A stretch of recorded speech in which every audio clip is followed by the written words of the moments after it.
Welcome to Untethered to Rooted, a podcast that brings you a collection of stories around grief, healing, and identity. Hear from everyday people how grief and loss shape their identity and how their identity shapes the way they heal and process grief.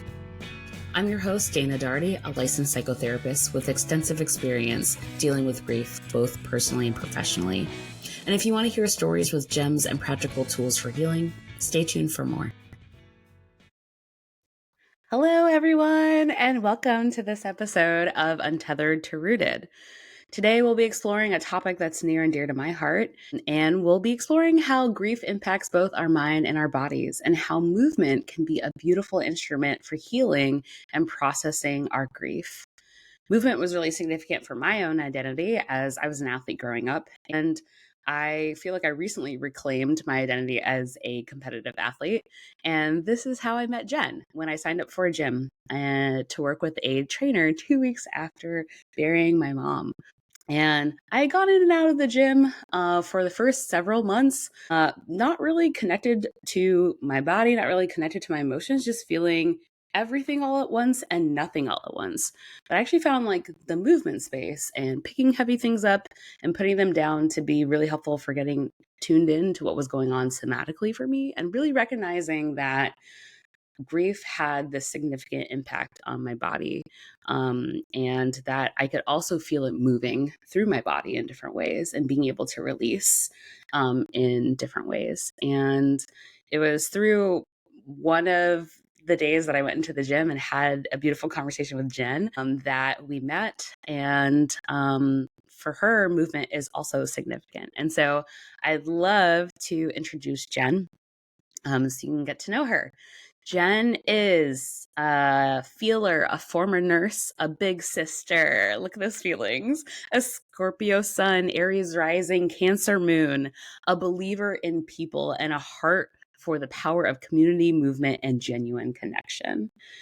She's originally from Cleveland, Ohio, and has spent the last 10 years building a home and life in Seattle. And in the time since, she has worked in the Seattle fitness space after leaving her career as an operating room nurse. She recognized the ways movement supported her through her career transition and many seasons of life, and has been continuously inspired by the genuine communities and entrepreneurs she has worked with over the years. In 2022, she completed a year of grad school studying psychology, and she put that education on pause when the opportunity to open the studio became a reality. And each quarter completed, she found her focus returning to understanding self-worth and the impact of grief. So hello, Jen. That's just a little bit about you, but I would love to ask you who you are and what are some identities that are important to you? Woo! First, thanks for having me. This is so cool and so fun, Yes. and so important. I Mm, I think that I've been so honored to be in the grief conversation with you for a couple years now, and yeah. yeah, it's just so important, and also all the ways this has like intersected and supported my own journey through grief. So yeah, thank you so much for having me. Of course. And I Glad to think the have you like here. lovely segue of that is that like all of this grief has like brought me to this chapter, which is owning my own fitness studio. And yeah, so excited to be here.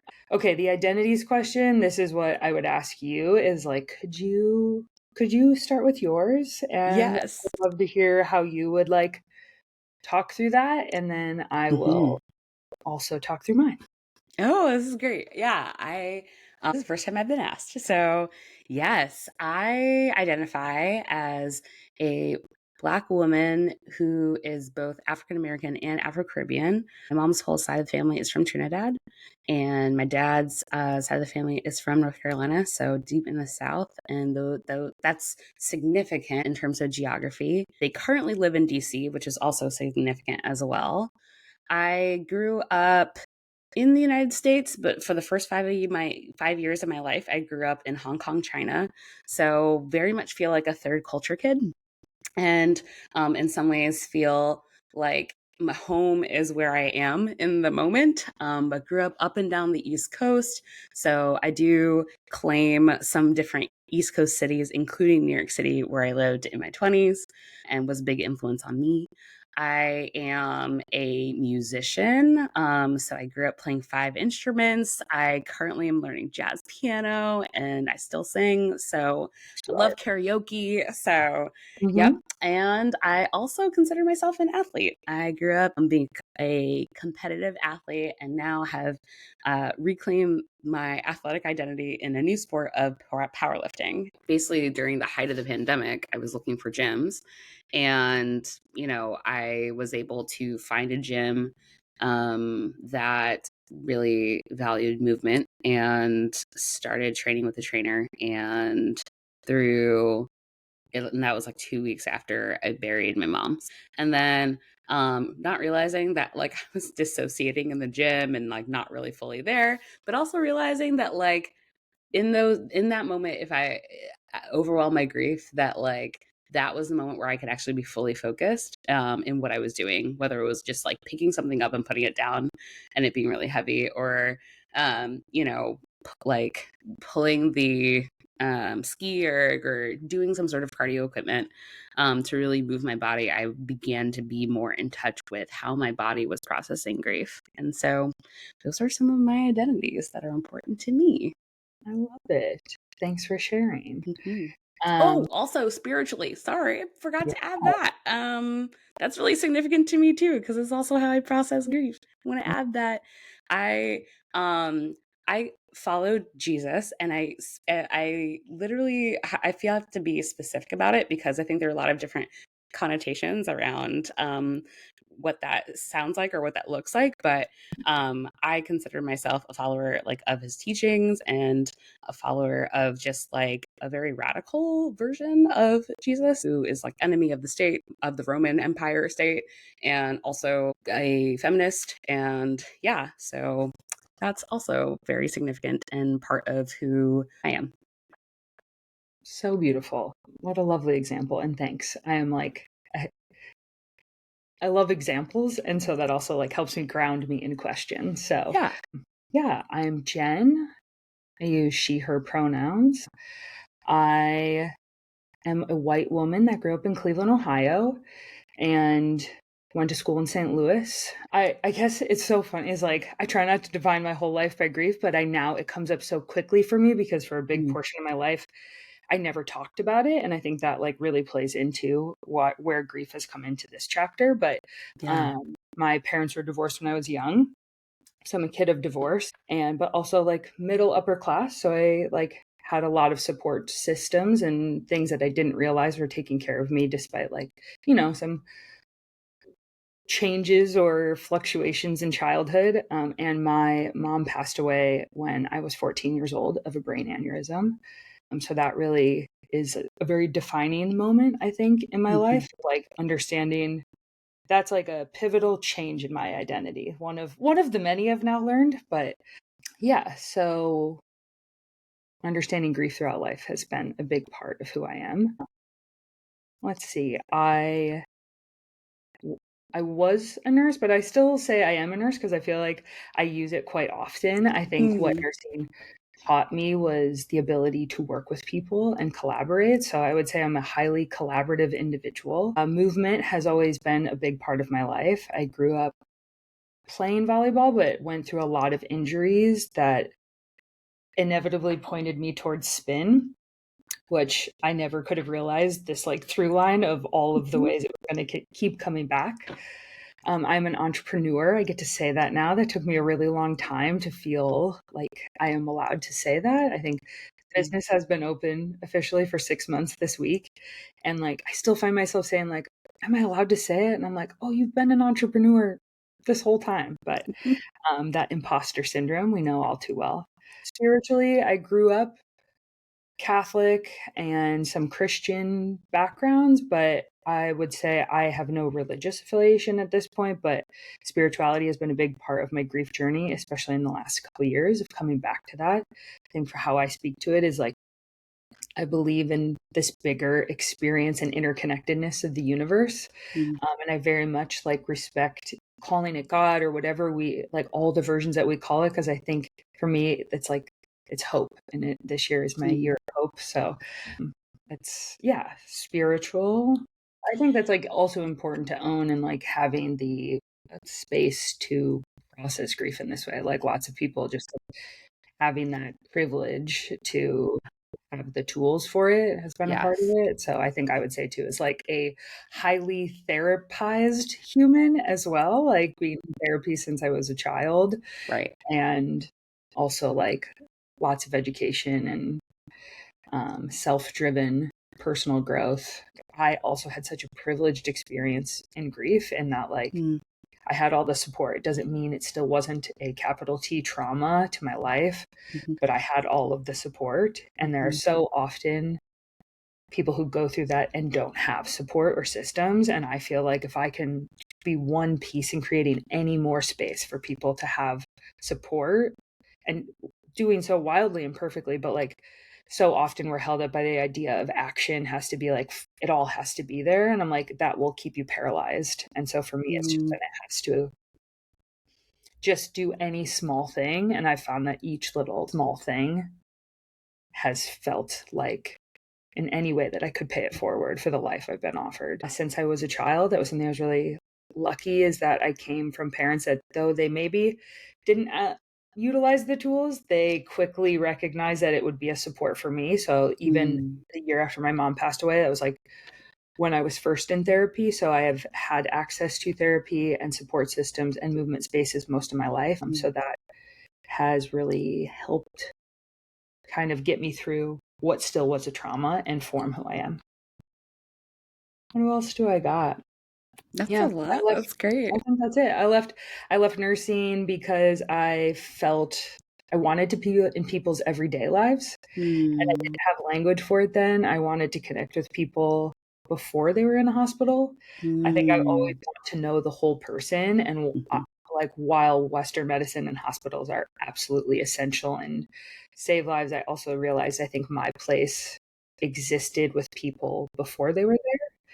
And I've had this very nonlinear experience of understanding my purpose and what I want to do, but it's always been in service to others, and started as a nurse and has transformed to now owning a spin studio. So I'm sure I answered mm. that question, or hopefully answered that question somewhat in Oh, yes, yes, yeah. And even actually, as you were answering, I was like, oh, there are other identities that we definitely share. Of just, we're both big empaths, we're big feelers, and big lovers of people.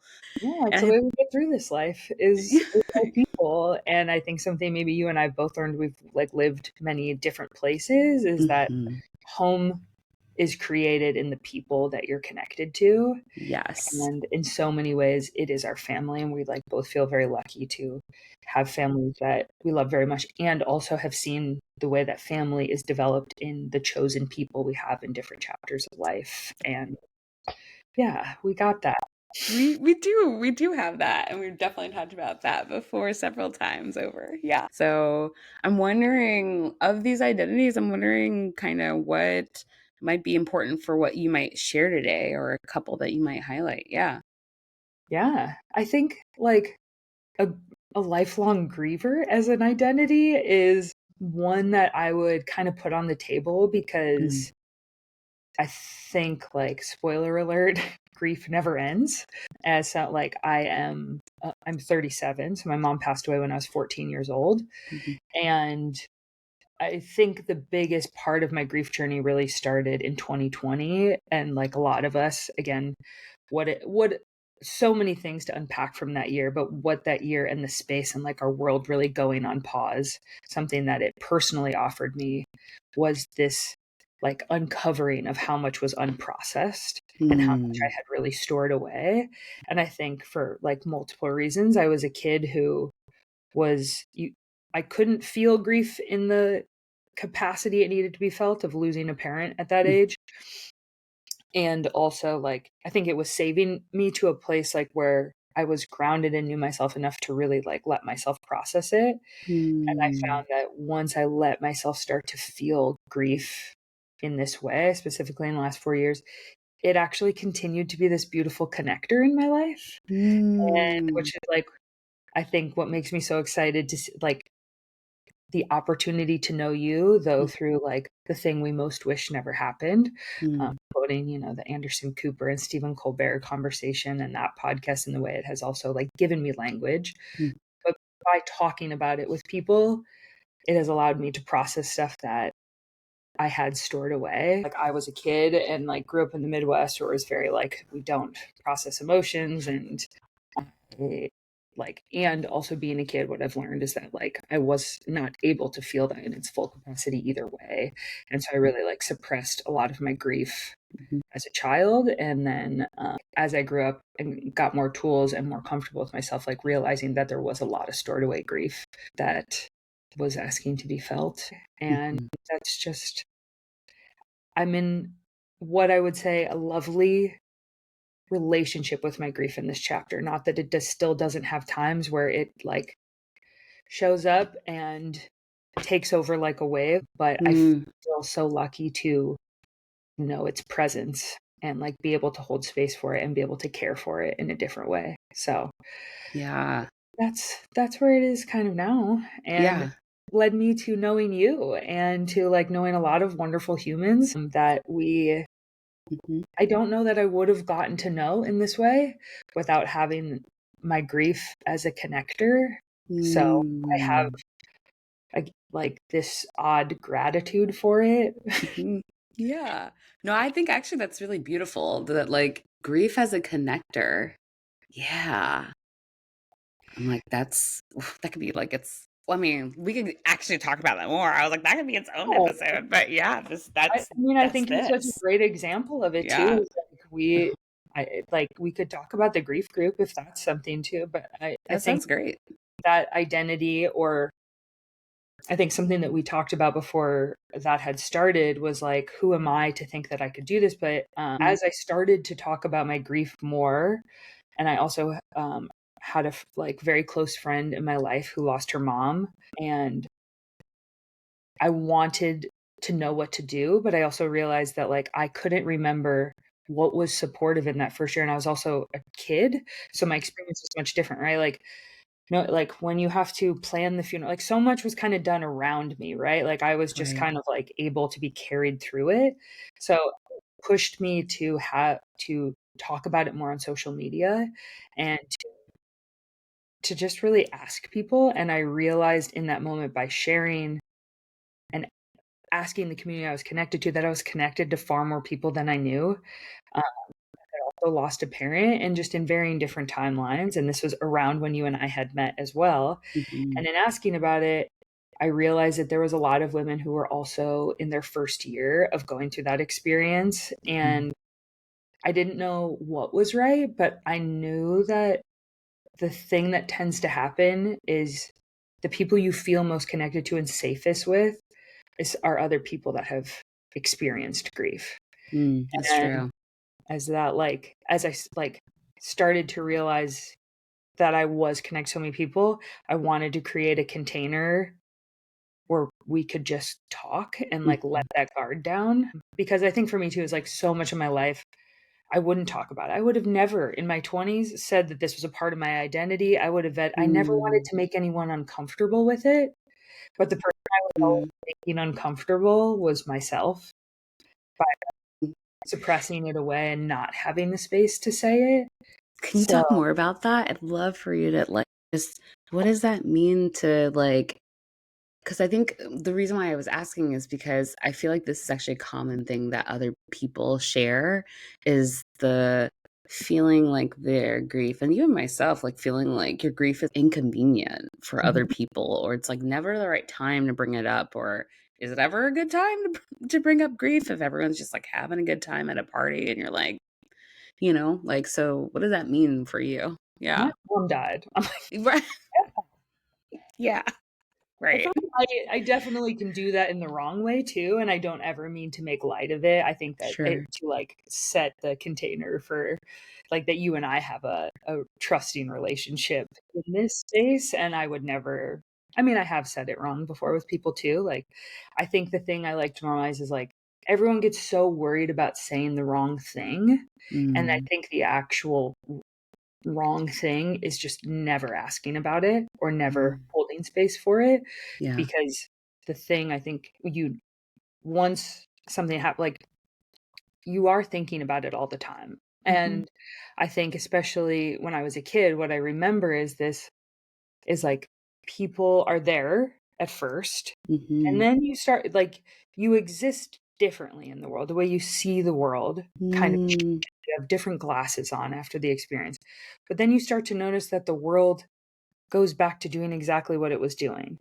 And like this piece of you is just been ripped like just you've gone through something that you can no longer be the person you were before, but the Mhm. world is asking you to exist in the same world that existed before.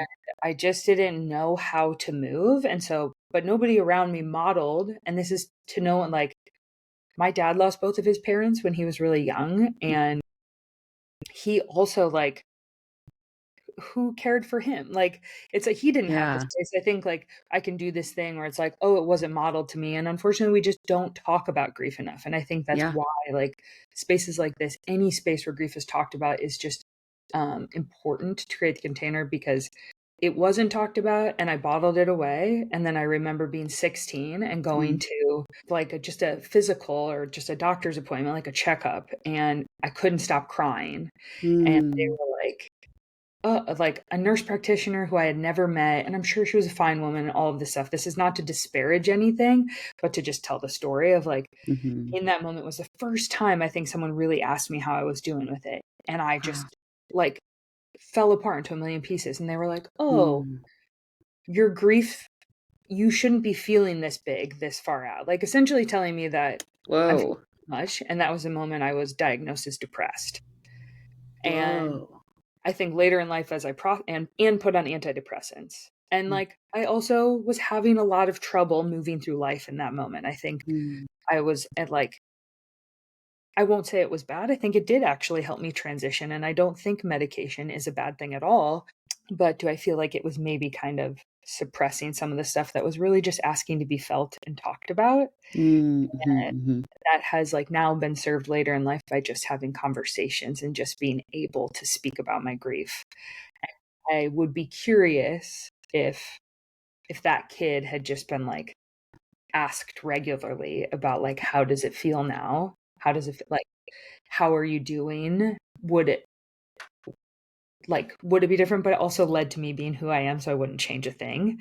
But I think that's where it is so important to, like, allow it to be a part of your identity and to Mhm. allow your grief to exist, because otherwise it lives inside you, and I think that Mhm. that bottles up and turns into different things. Mhm. Mhm. I think we just need to get more comfortable with sitting with each other's pain, I think. Agreed. I think, I mean, my reacting and the like, whoa, was all from kind of hearing from already in this power dynamic. You have adults telling you as a 16-year-old and adults who are medical professionals, like diagnosing your grief almost from a place also of like, it's too much. Like I can see where the messaging of like it's too much could have been like reinforced Mhm, in that interaction in that space, and mhm, maybe even replicated outside of that space by other people who mhm, also might have said this is too much.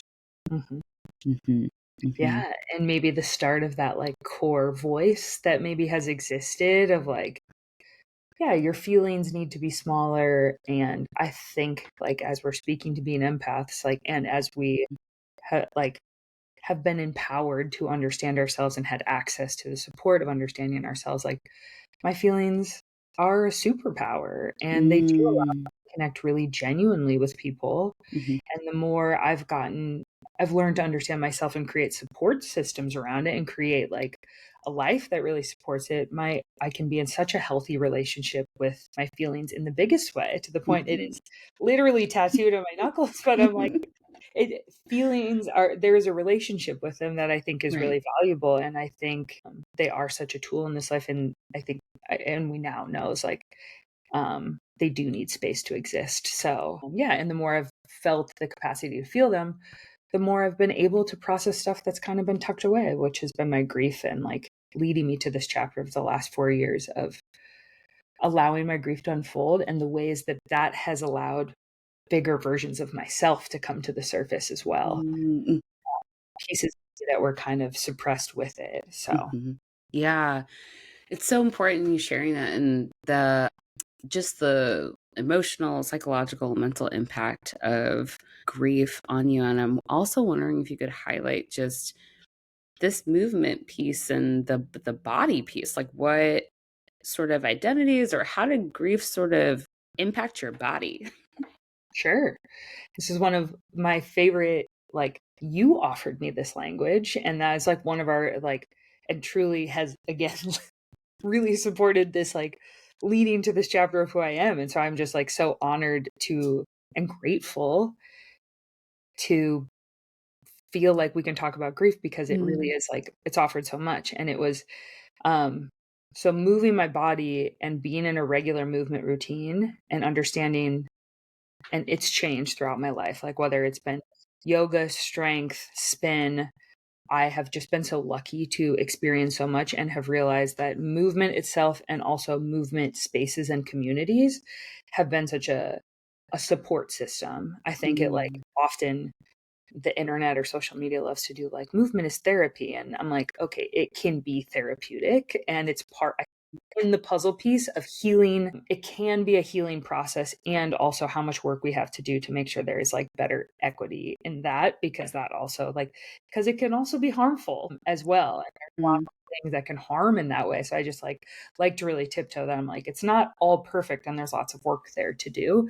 But for me, I realized that like, and you gave me this language, was that you said a spin class was the first place that you had felt your grief move. And Yeah.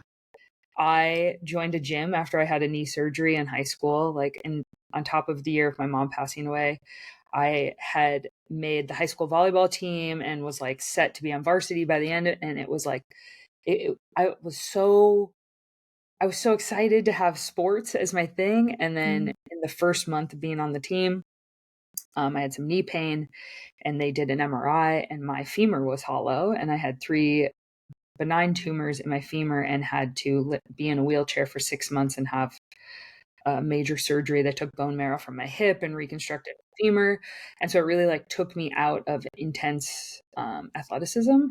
And I went to student council and all this, but in my senior year, I was like, just I drove far to school and I was like, I need movement. So I joined a gym and I took my first spin class. And it was 2004 or 5 at this point, and there's like 10 spin bikes around an instructor in a circle. Like, I'm sure it's nothing like what I know now, but like, again, it was a connection to the movement and the lowlights that like being in that in my body. I think it was also the first place I felt me start to process something. And I by no means had mm. language for it. And it wasn't until you came into my life and said that in yours that I was like, because there I had this like from Yeah. taking that class, I would then I would like spin became my like religion, but in a sense, it just became this like anchor to. I didn't know what was Yeah. happening, but it became this like consistent thing to the point that then I Mhm. like became the nanny for the spin instructor, and then I read her whole Mhm. manual. I was like, okay, I want to teach this, and then I went to Mm. college and I became an instructor and I taught at my college, and then I heard about Soul Cycle opening, and I just like there's always been spin and indoor cycling has always been Mm. this like this grounding space for physical movement for me. Mm. And so I in that. And I also just say about movement, and especially moving with other people, is like it's an energetic exchange. And that's Mm. why I take it so seriously as like a responsibility to creating safe spaces for that, because we carry so much more than physical. Like, Yes. and it's so much deeper. And you can go somewhere and move your body next to someone and feel supported without ever sharing words, and that Mm. can offer something. Like, so therapy isn't just through talking, and Mhm. sometimes we don't have the language or the common language to even really talk about it, or long before we may be ready to talk about it.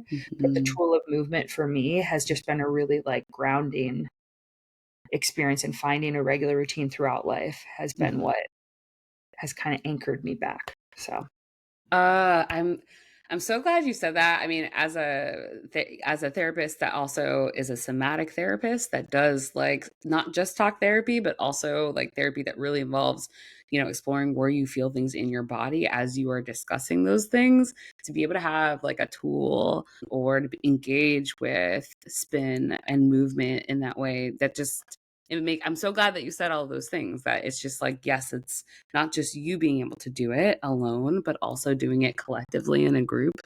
You feel that. And, for our listeners, if you want in on what I said to Jen, I think I'm calling these words now, but yeah, I think what you said just really resonates with what I said, was just that I felt like my grief was so deep and so hard and so unlike anything I had ever really felt in my life. And the difficulty and challenge and just holding the grief felt so big that the only thing that could tap into the bigness of it, the intensity of it, was the intensity of being on a spin bike in a dark room, allowing, like, pushing myself as fast as I can, kind of spinning in this one, song that was just also intensely like beating, like you just imagine, visualize the like almost a house music. I believe actually it was Birdie Wings. So if you want to listen to that on, you can. Which then we like crazy. This is that song is a crazy connection. Right. And so it was like this, like almost house type electronic version of like Wings by Birdie. And it was just like in my ears as I was like spinning fast. And I just was like, this, like the pain in my legs and the pain that I felt like met each other in that moment, in the like whatever soprano voice of Birdie as well. And I just like wept on my bike, and that, like, nothing could tap into the intensity of that, like being on that bike, that day. And since, actually, just like spin for me has been that as well. And also powerlifting, like lessons and like picking things up and putting it down, and knowing that like the heaviness of that also is temporary, and that I can put it down. And there's so many grief lessons that you can learn in like movement.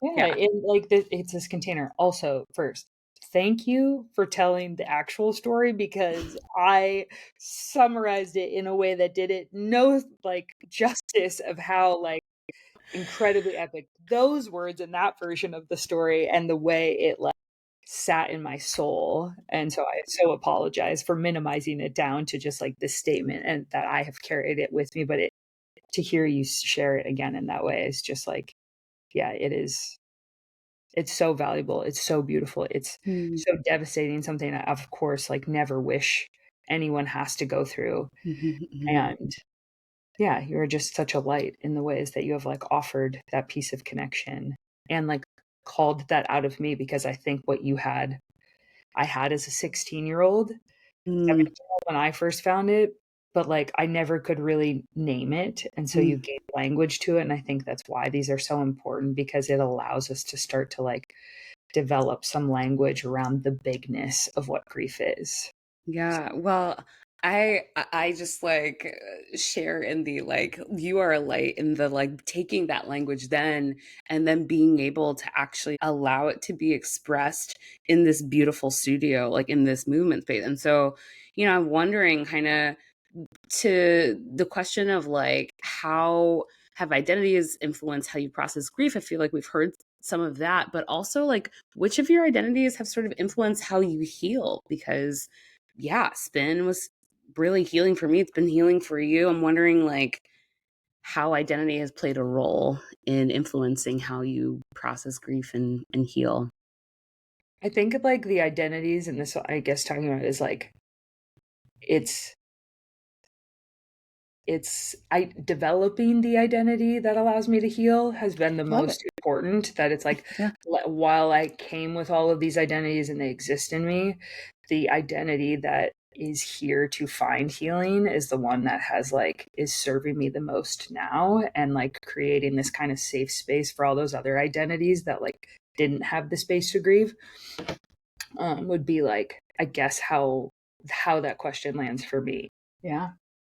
I think the theme of the last few years. And I maybe kind of like meditated on this answer before, and even in this moment, it's coming up differently. Is like, I think that the more I was willing to let myself heal, which for me, healing was looking my grief in the eye and like Mm. letting it be felt, letting it come from all the things I hadn't processed, and seeking my mom. I think for me, it has been like seeking where she exists in me, because that like fear of as a kid of like seeking where she exists in me was a big question. And I think Mm. allowing myself to ask that um, allowed her to really like present herself and for me to see her. But I think Mm. now, in realizing that what I feel like finding my purpose is being an entrepreneur in a community and movement space. Mm.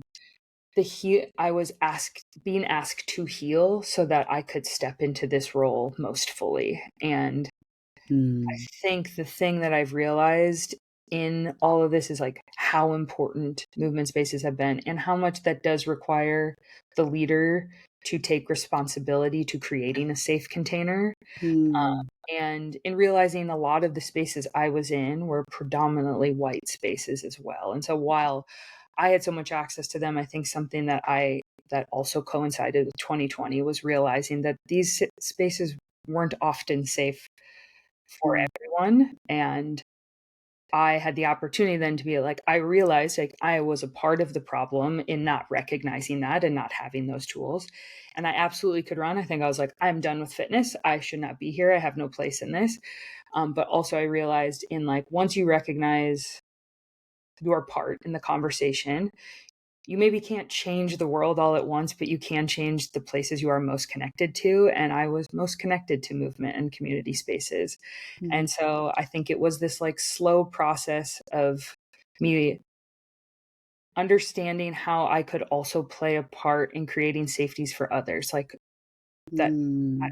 I can't, how I can safely respect and create that. I can't be Mhm. that. It requires a lot of things, but I can be a part of it. And I became very lucky to work in a community and movement space that really did represent a much deeper diversity and a predominantly Black community, and learned how to be a human that could sit inside of that and listen and learn and Mm. able to build trust. Because what I saw is that more spaces need to exist. And again, I'm not saying I am the answer, as in I've had to process that piece, but I also know that I look to be a leader that creates a space that is collaborating to create Mm. this space and looks to co-shape it. And that has to exist through representation in like a lot of different ways. So I feel very lucky to have learned in that time.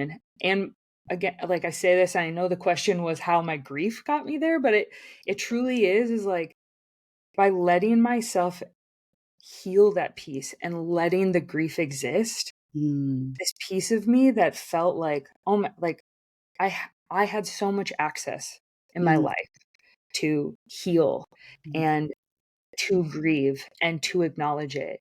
And if I could offer anything, is that other people deserve that opportunity. And if movement spaces were a tool for me, then I want to create a movement space where people feel safe.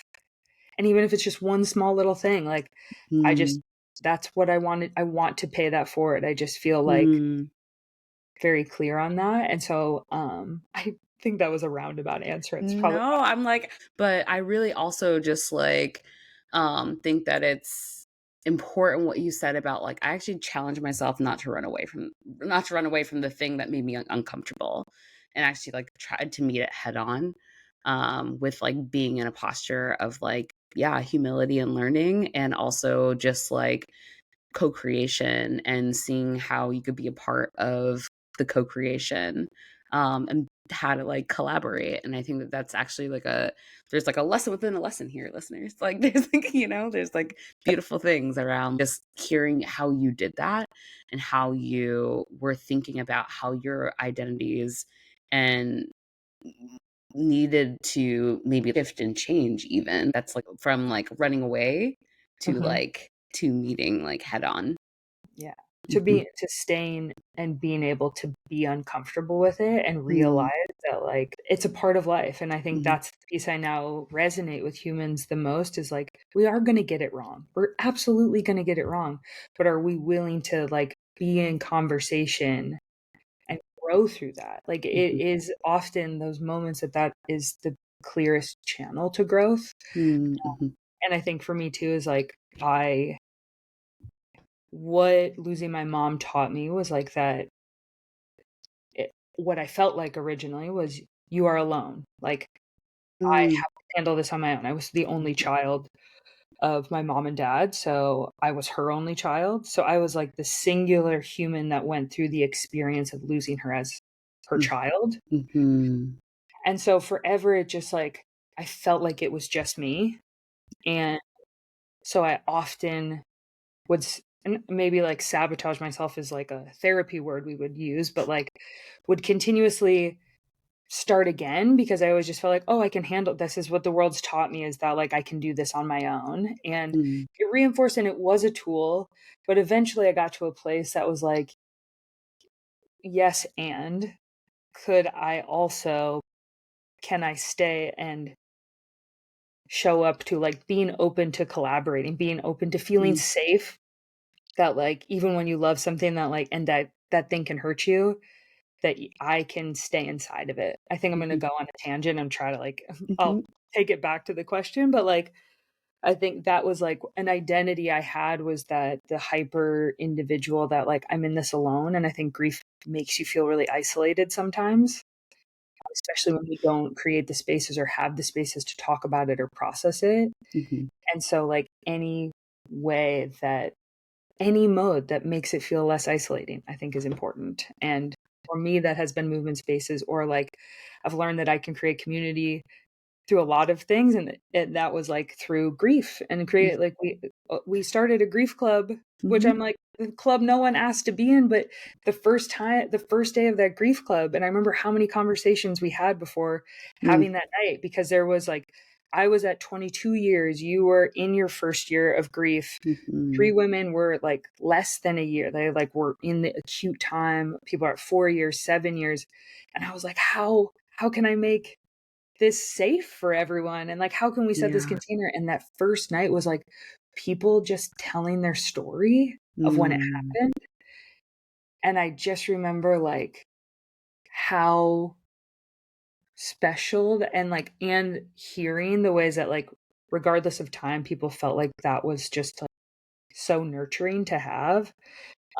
So I felt so lucky that like grief has to be witnessed, and I think you yes, know this through line well. yeah, Um, yeah, so I probably yeah. lost the plot on the question. No, I That think that's great. No, I think that's beautiful though what you shared. I mean, yes, grief does have to be witnessed. I think that's that's part of this, right? That's part of like, why we share, why we talk about grief. But also, I think the really beautiful thing that I heard you say was moving from like hyper individualism to like, and rightly so, there were like different messaging, there's different messaging that you got maybe internalized, as a kid around like I have to do this on my own. I am experiencing it on my own, and so like I have to process it on my own, right? Also, if being told like your grief's inconvenient would reinforce that, all of the things, right? And then challenging that with like actually being in community with people, even if we have different diverse experiences around grief. And when we lost our parents, we have that shared experience of the actual loss itself, of like knowing what it was like to have that point, that starting point that we Mhm. didn't ask for. And then, yeah, it's different how we've all processed in different ways, but like that is our common ground. And so just hearing you talk about like just that community aspect, and I also think another piece, that the other like theme I'm hearing too, that of you sharing around safety and how important that is, just being able to, how do you create containers of safety? Like that's so important. And maybe that's a question for you. How do you create containers of safety? Yeah. I think I am trying to figure that out day by day, but I think too it comes down to trust and Mm, ability to communicate and ability to be in conversation and receive feedback and get it wrong, Mhm. but also like wanting to understand, the curiosity to want to know someone else's experience. Yeah, and just like Mhm. really and setting boundaries and respecting that like yeah, it's just so much deeper than physical. Everything is Yeah. like we carry it all, and respecting that like how much one individual could hold, and we could never know what someone else is truly holding Mm. unless we get curious. And I think like a big piece of that too again is like we say all these things about my childhood, and very much was inside a family that loved me very much. Mhm. Like, it's not that that piece wasn't there. I say this because I'm like, I think my parents might listen to this, and like, I, I think they were so loving and caring, Mm. and it still doesn't mean like grief still is quite isolating, and it still Yeah. exists. And I think because I had a life that allowed me to understand for myself what safety feels like, Mhm. I also then know that that doesn't feel the same for Mhm. everyone. And so it's just I think the curiosity piece for me is just like really being open. And I I think for me it was taking time to experience it in different ways, in places, and not just like make assumptions. And then being open, I'm now just in a time where I'm like, it is trust is the baseline. And it like everything can builds from trust. And I think that is in our small relationships to big relationships. Mhm. Um, Mhm. And yeah. co-creation, I also hear you say, like, that's also a big, value in these spaces. Yeah, yeah, yeah. I'm wondering for you, one aspect, there are many different reasons why I even wanted to start this podcast, but one thing was that I was looking for different ways that people were learning to hold and process grief and to give me ideas because I, you know, grew up in an environment where, you lose this person and then the ritual around it um in the culture that I've grown up in the US was like you have a celebration of life. And once you have a celebration of life, you've celebrated the life of the person. But then everyone leaves the celebration of life. And then what? And then I was like left with like, well, I'm still feeling all these feelings every day. So like, um, are there any like is there other are there other ways to heal like ritually around this? Are there other traditions? And I came to learn even through like small conversations with different people that different people have different traditions that they've come from around the world and also within the US around just like how do you hold and process grief in different ways. And I was really seeking ideas, so was wondering if there are other listeners who are in my similar position of just like what do you do after the celebration of like how do you hold it? How do you process it? What were some things that you've done? Yeah. You've been a beautiful example of curiosity around understanding rituals, and like I think how little time we actually have to mourn in our like society as a whole, specifically right now, or I think Western culture just Mm-hmm. three has day bereavement leave. yeah, here are the rules on it, and this is how it should go. Like even learning in grad school that abnormal grief was considered if like more than a year it was still affecting you. I was like, I tell people like my thing is like the first year you're in shock, like most likely. And again, this is not a scientific place. This is just an experiential place. Is like that first year, everything is now new. So you're actually like existing in a new way. And I feel like the what we would call grief from loss like really starts after the year. You Mm. realize like, oh, I am now like this whole year has passed and I am different. But something for me with that has come up throughout life. So it's been 23 years now since my mom passed away. And for me, the anniversary of the day she had a brain aneurysm, which isn't actually the day that she passed away, is the day that I experience that all the most. And also, my birthday always, because she was really a huge celebrator of my birthday as her only child, that Mm.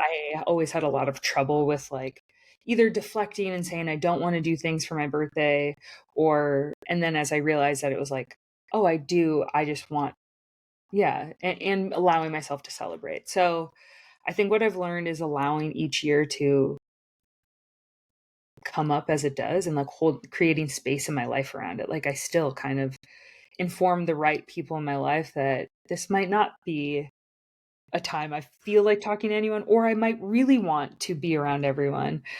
Um, and allowing for that and not putting expectations on myself that it will ever go away.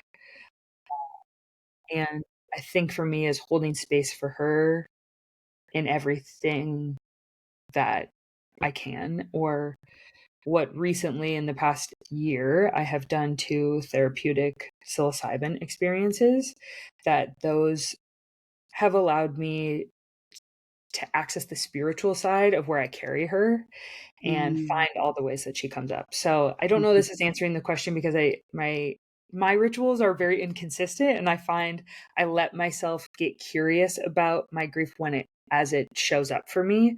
So it's not necessarily in a cadence that maybe rituals would prescribe, but in like allowing myself to lean into where I'm feeling her or feeling called to her. Um, that I had a funeral. There was a funeral for her, but her ashes were something that I had for so much of my life, and I just kept them in a closet because I personally didn't feel any connection to them. Mm. I knew she wasn't there. Mhm. And my dad always honored that he wanted me to decide what would happen with him. But in talking about grief now, 20 years later, it was realizing that there is some experience in that, in like laying them to rest and giving them a spot. That it was actually just this year that I like took them to a top of a mountain. And that was because Wow. his friend Jessie, she had kind of really talked about, she's like, isn't a mountain the most glorious place where like she could look down on you? And she had that experience with her mom and her own story with that. But it really just inspired me. Like I've made Seattle my home, and giving her a place here where she can kind of walk Mm. me and not be in my closet. So I had Mm. the ritual with her ashes just this year. So I would say is like, Beautiful. don't make yourself feel bad. Like allowing the rituals to come as they do, and allowing yourself to create whatever ritual. And you've really modeled this for me, is that create the ritual, because Mm. it might not be there, but you're going to miss them. And you're like, any way that allows you to feel connected is so beautiful. So Mm. build the ritual. And that's something I've been really grateful to hear, and like your curiosity. And I know that's come from it being hard Mm. also. And Yeah. it's not always an easy thing, but to know that you are modeling something really lovely that has inspired Mm. the whole ritual conversation for me too. So Oh, thanks. That's like the first time I'm hearing that. Thank you. I mean, yeah, I mean, yeah, it's that's beautiful. I mean, if you could follow Jen on Instagram at some point, I mean, there's beautiful pictures of that climb that you did, and I think that it's just what a moment with just fully physically going up there with all of the emotion too, like mind and body. And I think it's really beautiful what you shared about, because Seattle is your home, having your mom be here at home with you and look down on you, or be with you in different moments from that viewpoint. And I mean, I also think it's important that what you shared also about just like birthdays and anniversaries and dates, like those are times where these feelings well up again, kind of like waves, as you said earlier, right? We feel these waves, and allowing yourself to feel everything that you feel as well, and even have a container around it. Like you can feel what you feel, and then also potentially lean into something else too. I think that's feeling your feelings also clears, like lets you move through them and opens up yeah. space to something else coming in too. That's so. Yes. Oh, You but also I put these on. This is all her jewelry. This is what this year I've like. This took Oh, me a really long time to like. beautiful. I wasn't a jewelry person, but I Yeah. now regularly like wear her jewelry as Yeah. this like grounding. And right before we started, like I wear her bracelet all the time. But I was like, put the rings on, put it on, because on our Mother's Day brunch, you asked us Yes. to like bring a piece or this. And I like, that was the first day I started wearing it. And I was like, oh, this feels Yeah. nice. So again, Oh, yes. And for the listeners who don't know, we'll context that. Yeah, this Mother's Day was the first time I had the thought, but actually like asked Jen and asked a couple other people in our grief club who've also lost a mom about just would it be okay if we had a brunch where we honored ourselves and also honored our moms? And yeah, it was the first time of just, a Mother's Day that's different. I think a lot of people are in different places on that day. And so being able to just beautifully see the people before us, the other women that were before us, like how their mothers had shaped them, and also how like we've shaped ourselves. Like we've also grown as adults, and we're grown. And there are ways in which we've like grown as a result of our grief, but also like grown as a result of just things that were seeded from our moms before. And so yeah, seeing the jewelry, I love it. I love seeing the jewelry. That's so special. It's so, and that is definitely a ritual. And I know for myself, I put on my mom's earrings. Like my mom's earrings are on my website, like they're just, she's with me, even when people may not know, I mm-hmm, know. And mm-hmm, that's also beautiful and special. mm-hmm. Thank you. Yeah, I'm wondering just, as you've been processing grief and going through your healing journey, what's kind of been like, how have grief and healing influenced or shaped your identity? As I think you've talked about that, how your identity has shaped your grief and healing, but also, and you started to go into also like grief and healing shaping your identities as well. I'm just wondering if there's like any additional wisdom that you've learned through processing your grief or healing journey, things that you wanted to expand more on. Sure. I would say that seeking healing in this chapter has been like just such a through line into the current identity I exist in. And because I feel like this version of me now is safe to hold all those previous versions, all like identities, but also just like the versions of myself that have Mm, existed, and like the kid that went through that experience, or the lost girl in her 20s, or the big feel, like all of those identities. I now feel like this healing has created this version that exists now, who I know will evolve many more times moving forward, but she feels like safe to hold them all and to sit with them mm, and not like push them away and let them be here. So I'm so like so grateful, and also to be a leader in this space and to feel like the entrepreneur that I am, and to responsibly create a space that I hope is a safe container for others to feel, to move, to find joy, to find all of this. And so I felt like this call to heal as much as I could. And that was, I think I briefly mentioned that I mhm, had done 2 psilocybin experiences this year because I had been in talk therapy for a long time, and it was so supportive. And I think I was just curious in anything that was like on my heart or in my mind, especially around my grief. And what was there in those 2 experiences really like led to what I now know is just some deep healing to allow me to be in this moment, in this version. Because I think opening a small business is just, it's so incredibly hard, and I could have never mhm, known. But I mhm, feel so like I have as many tools as I could to just keep figuring it out piece by piece and to enjoy it along the way. I think mm. something that was locked up a bit for me was the ability to trust joy and love. Ooh, And what I now know is my mom died when she was 44. And when you're a kid, you're like, yeah, she was old.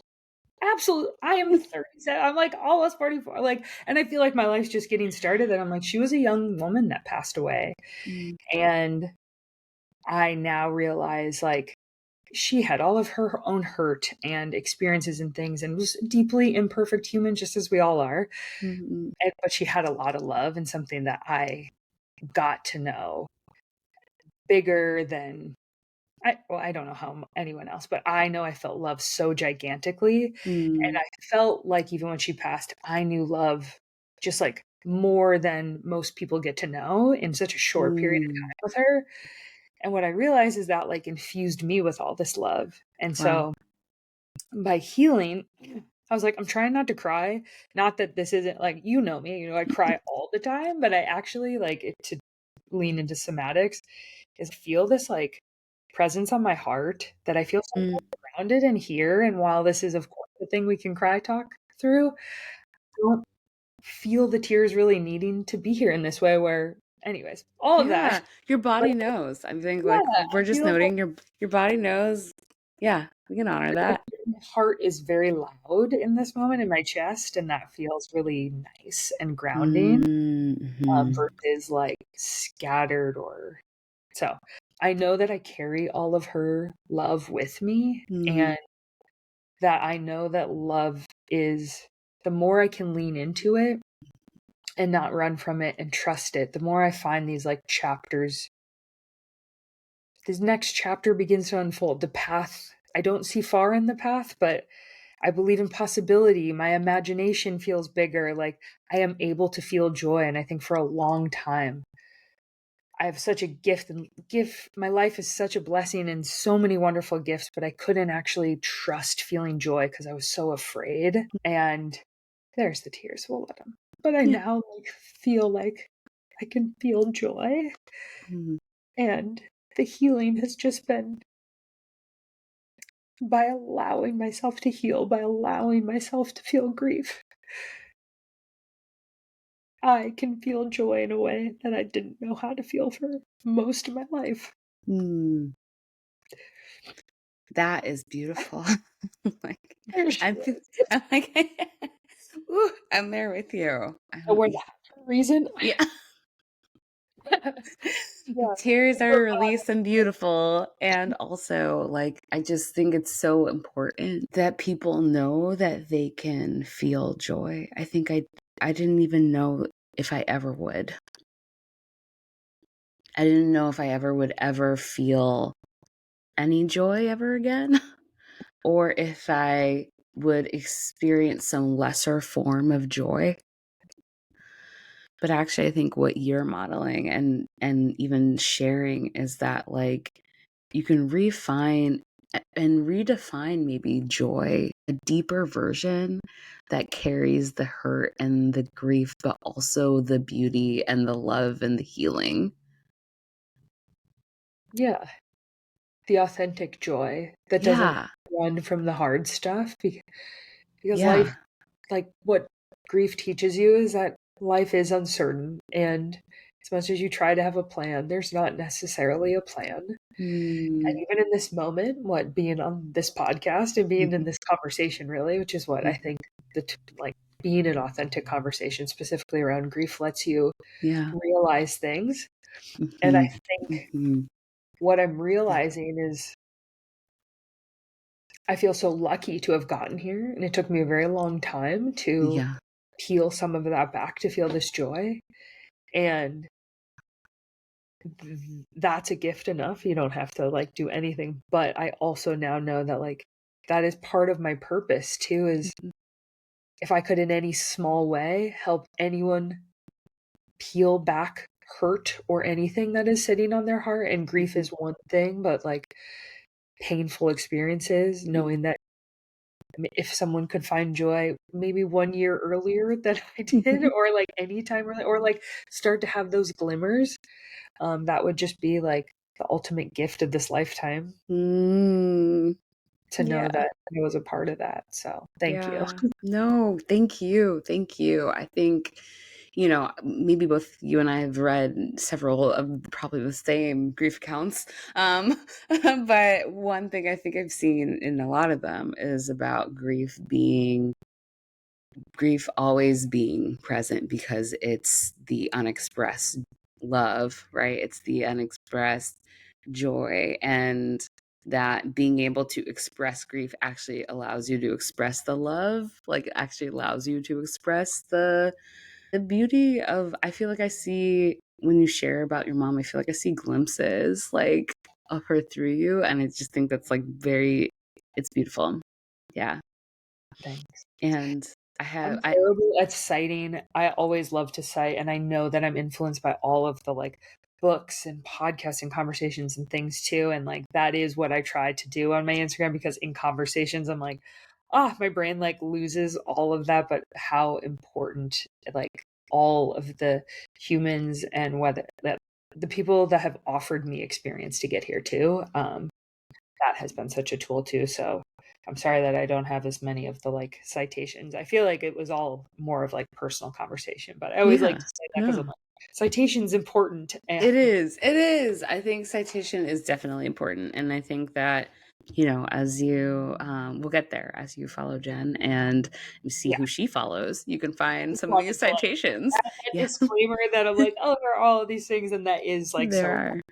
there. And just like you model that so well too. So, anyways, just No, small disclaimer, but I thanks. think that's great. That's great. And I think that actually just brings us to like my final question for you, which is I was just wondering, just with dispelling some myths that people might have around grief and healing, I'm just wondering like, what do you wish people knew about grief, but about grief and movement and the mind body impact, or like what do you wish you knew that you know now about this? Yeah, I think, and like the through line is it never ends, Mm, but that grief really is a sign of love, and that is like the heartbreaking beauty of it. But I think it's always that there is no right way to talk about it or to hold space for it, and but there is like, but not acknowledging it can really cause the harm. That's what I believe. But I'm like, I don't think finding gratitude for your grief is a requirement, mm, and knowing too it has been the ultimate shaper of my life. mm, And yeah, I don't know if that answers the question, but like I wouldn't change anything. Um, mm, and even if I could go back to my younger self, I think we like that question. mm. I wouldn't tell her anything. I would hug her Yeah. and I would say, good luck. But, like, I think I look back and I'm like, oh, I think there were so many people that maybe were trying to talk to me about it too. And Mm, the right the right teachers and the right connections do come through. And mm, it holds in a way that you would never expect, but the more you're open to the love inside of it too, even as much as it tears through you, the more you find them. mm, I think I got really my mom was always like, "I'll call you every day." We were very, attached little duo, and so I think I went through a period of like, this isn't like, of course this isn't fair, but like we were supposed to talk every day. Like I went through, where is she? And of course I'll miss her, and I do miss her in all milestones, mm, but I now realize that she's here. Like she mm, is always here. And I've had like in allowing myself to come to find spirituality again, to believe in that, mm, I get to stay in touch with her, and it becomes through relationships and conversations and mhm, moments. So it's terrible to lose their physical, like I don't wish mm, it, and the love is still there. mhm, So mhm. being able, I think just talking about it, I think that's really the thing, and not forcing it too, is like Yeah, some people that would hear this, and it's not always easy to talk to people that don't have the same experience. And it's so true. finding places where you feel safe to talk about it is really, really valuable, and not Yeah. being afraid to reach out to people who have also Mm, gone through it. And I've been rejected in ways by that too. Some people don't have the capacity always, but finding those safe spaces is really valuable. yeah, I agree. I agree with you. Yeah, yeah.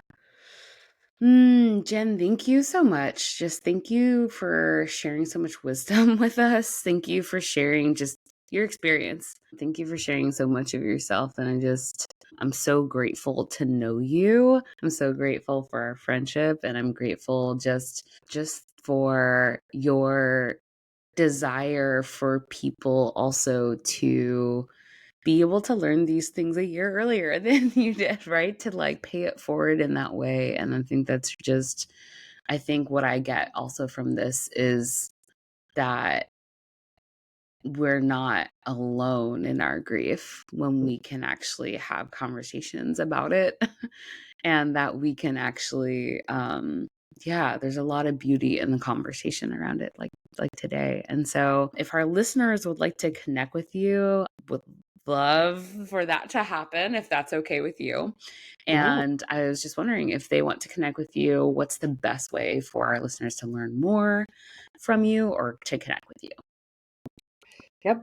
Well, thanks. This conversation was, again, offered healing and was so lovely for me too. So thank you for creating this. Probably Instagram would be the easiest. It's a Wonderful Life.